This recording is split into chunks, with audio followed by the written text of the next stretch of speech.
Hi guys, week 2, day 1, just finished the workout. So today we had build session, kind of some bodybuilding work with both legs and upper body.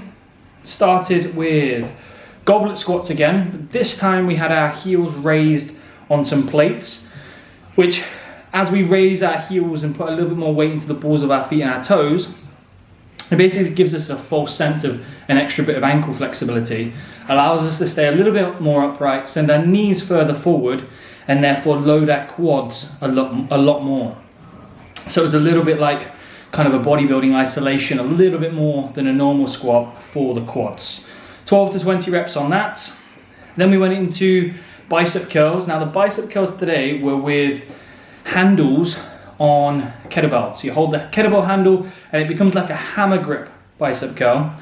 And I really like these, the way it kind of changes your grip up, forces you to squeeze the handle with your hands a lot more, which activates your forearms and your biceps a lot more.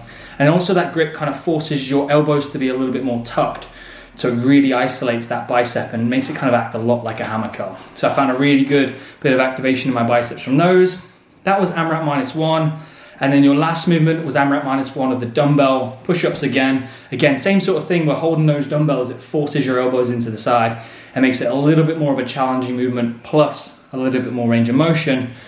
And then again, if you wanted to make that harder for the AMRAP -1, then you could pop your feet on an elevated position to just load those arms a little bit more.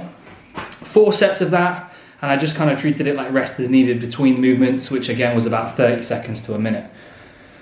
Now going on to sweat, we had a very similar workout to last Monday. To open up the week, it was an EMOM for 20 minutes. Minute number 1 was 12 bar over burpees. Minute number 2 was 12 thrusters with either the pair of dumbbells or the barbell.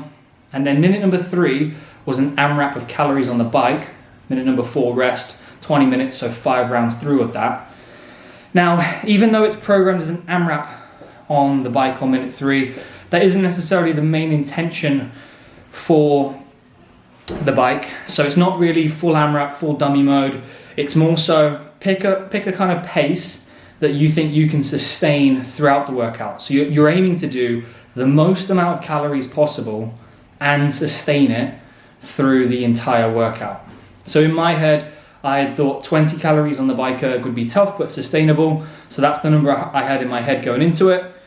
I did the workout with Harry, and as I started that, or just before that minute 3, I looked over to Harry, who's on the Echo bike. So as we know, that Echo bike's tougher to get calories than the bike erg.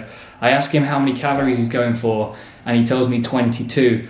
So immediately I'm like, shit, I better match that at least. So I'll go 22 in the first round, and then no way I was sustaining that. So I dropped straight round to 20, which I should have done from the start. And I shouldn't let my ego make me try and match what Harry was doing.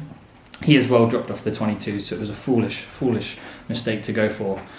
So I hit 20 rounds every round, apart from that first round, which I hit the 22 rounds. Ended up being a super tough workout. Felt a lot like last week's EMOM, so we're kind of progressing on that and rebuilding our engine with these movements on that. Hope you guys enjoy day 1 of week 2.